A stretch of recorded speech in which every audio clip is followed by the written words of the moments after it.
Existe um momento na economia em que os sinais deixam de ser sutis e começam a gritar. E é exatamente isso que está acontecendo agora. Enquanto a maioria das pessoas segue a rotina normalmente, um número silencioso está assustando os maiores investidores do país. Títulos públicos brasileiros pagando IPCA mais 8% ao ano. Isso não é comum, isso não é saudável, e definitivamente não é um bom sinal.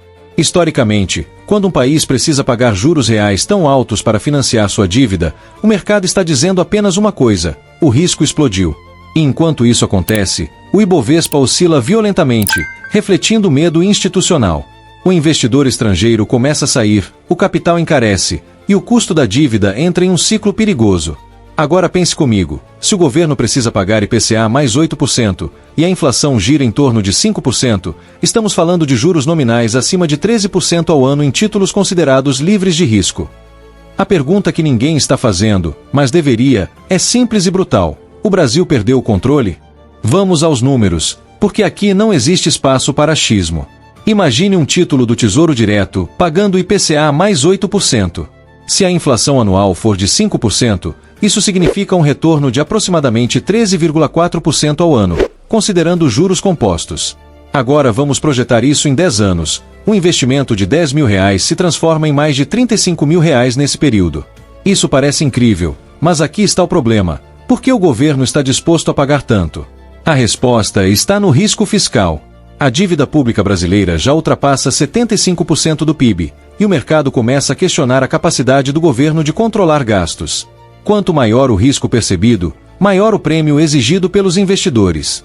Isso cria um efeito bola de neve. Juros altos aumentam o custo da dívida, que aumenta o déficit, que aumenta ainda mais o risco. E enquanto isso, a bolsa sofre. Empresas listadas na B3 enfrentam um custo de capital mais alto, reduzindo investimentos, lucros e crescimento futuro. Agora observe o comportamento do mercado. Em cenários normais, quando os juros sobem, o investidor migra da renda variável para a renda fixa. Mas o que estamos vendo vai além disso. É uma fuga generalizada de risco.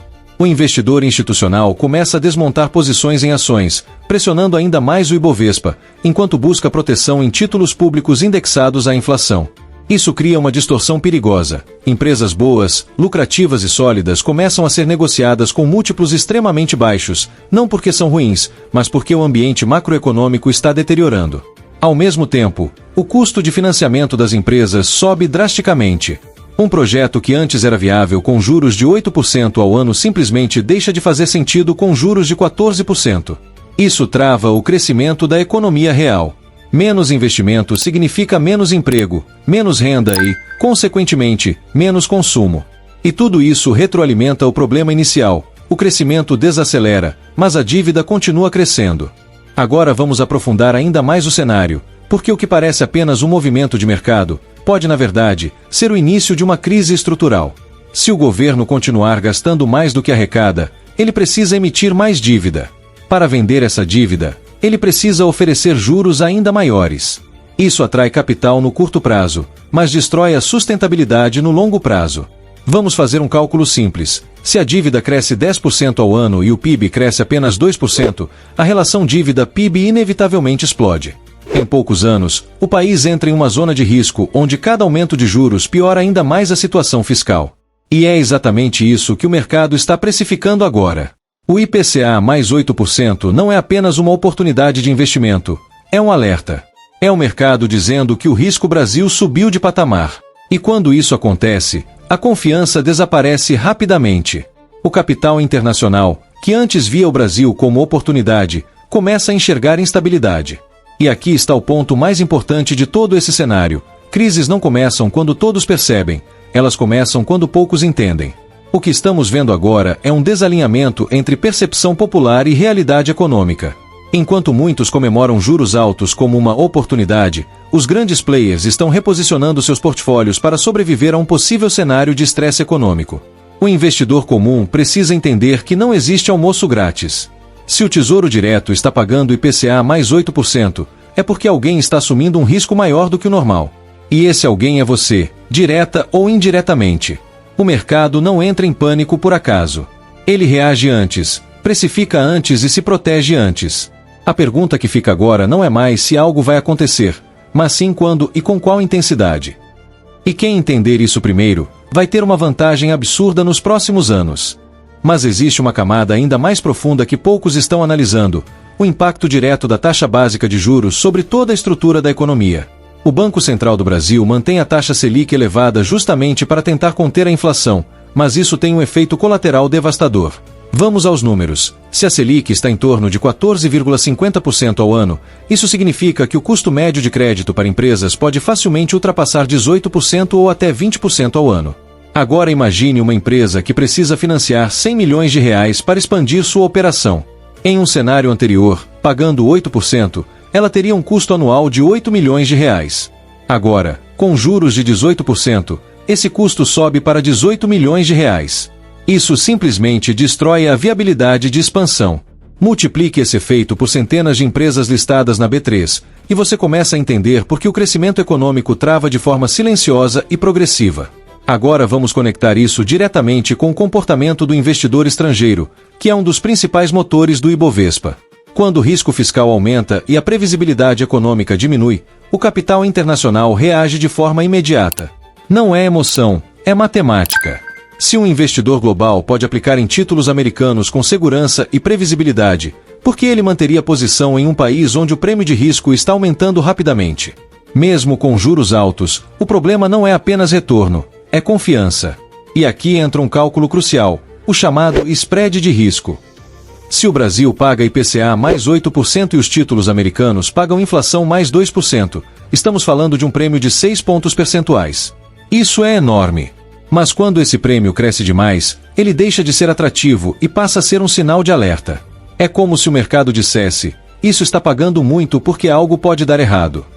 E existe ainda um fator psicológico que amplifica tudo isso: o efeito manada. Quando grandes fundos começam a reduzir exposição ao Brasil, outros seguem o mesmo movimento para evitar perdas relativas. Isso cria uma pressão adicional sobre o câmbio. O real se desvaloriza, e com isso, a inflação tende a subir ainda mais, principalmente em itens dolarizados como combustível e alimentos. Agora observe o ciclo. Inflação sobe, o Banco Central do Brasil mantém juros altos, o crescimento desacelera, a arrecadação do governo cai, o déficit aumenta, o risco fiscal sobe, e os juros precisam subir ainda mais. Isso não é teoria. Isso é um ciclo clássico de deterioração econômica. E o mercado já está precificando essa possibilidade de forma antecipada, o que explica os movimentos bruscos que estamos vendo. Agora vamos fazer uma simulação ainda mais agressiva para entender o tamanho do problema. Imagine que o governo precise rolar uma dívida de R$1 trilhão pagando uma taxa média de 14% ao ano. Isso significa um custo anual de R$140 bilhões apenas em juros. Agora compare isso com o cenário anterior onde a taxa era de 8%. O custo seria de R$80 bilhões. Estamos falando de um aumento de R$50 bilhões por ano. Esse valor precisa sair de algum lugar, seja através de aumento de impostos, corte de gastos ou emissão de mais dívida.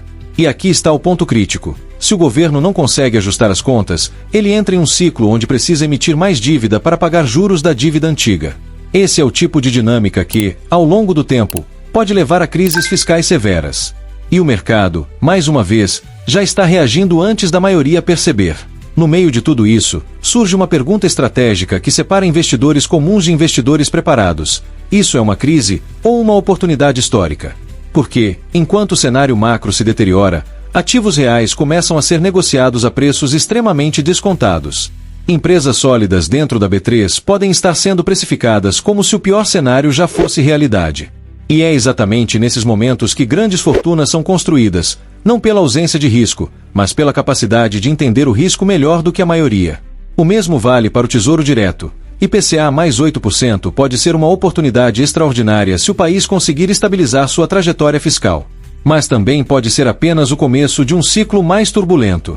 O jogo agora não é sobre prever o futuro com certeza, é sobre se posicionar com inteligência diante da incerteza. Eu sou Edson Valentine e até o próximo vídeo.